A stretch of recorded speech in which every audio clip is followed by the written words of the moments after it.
Okay, a lot to chew on there. For more, I am joined by Joe Minarik. He is the Senior Vice President and Director of Research for the Committee for Economic Development based here in Washington, D.C. Joe, thanks very much for coming in. Happy to, Sean. Let's pick up and talk about some of the trends. Firstly, I kind of find it interesting that telecommuting, some companies are considering pumping the brakes on that. That was considered to be the thing to cut down air pollution, traffic, things of that nature. Why is it not working the way so many companies hoped it would? Just the dynamics, I think, of the workplace. There are times when you want to have people looking each other in the eye and sitting down and talking about, what it is that they're trying to accomplish. There are times when doing that remotely just doesn't work as well.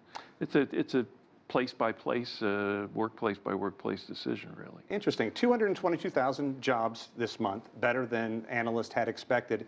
And as you might expect, U.S. President Donald Trump pretty thrilled by all of that. Is there reason for this, a sense of exuberance from the U.S. president?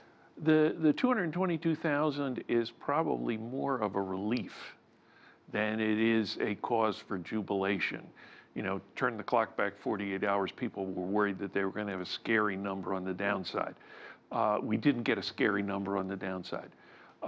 But we're not breaking out of the trends that we've been following for the last half dozen years either.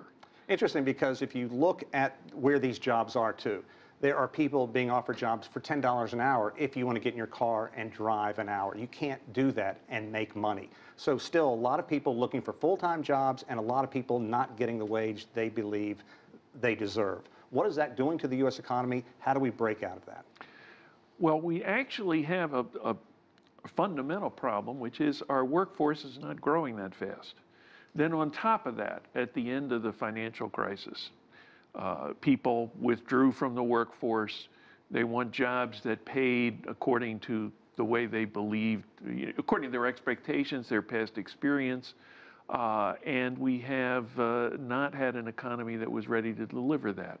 A lot of technological change, a lot of demand for skills that many people don't have. And so there's a lot of frustration there. For that reason and for other reasons, investment has not been terribly strong. We haven't had a lot of productivity growth, which helps to drive faster wages.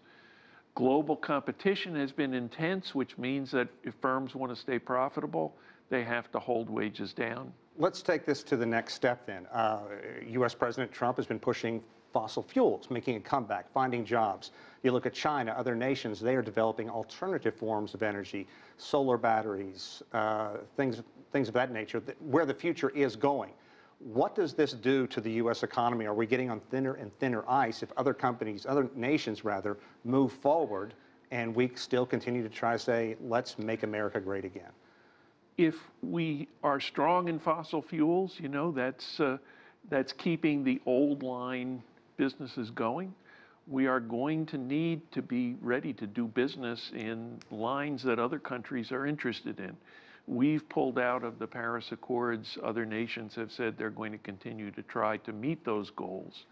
So if we don't want to make the investments in new fuels, in renewable fuels, we are going to be behind the curve in doing business with the rest of the world, in exporting. And that's the place where you expect a country on the technological frontier like the United States to be able to make progress. You know, Joe, it sounds like you're creating an equation that down the road is not going to be good for the U.S. Every other country looking forward, we're not educating, training people to work fast enough, we're not paying them enough. Companies who need good employees can't find them. It doesn't sound pretty. We need to do a lot better with respect to skills. We need to expose ourselves to the competition that comes from trade. You put those two things together, you start having employers who are demanding the skills that are on the cutting edge. I believe the United States has tremendous potential, but we've got to be willing to do business with the rest of the world. Get out there and take our lumps? If you're going to compete, sometimes you're going to lose. But if you don't compete, you're not going to win. That's really what it boils down to. Sobering conclusion to 222,000 jobs this month. Joe, thanks very much for your insight. We certainly appreciate it. Thank you, Sean.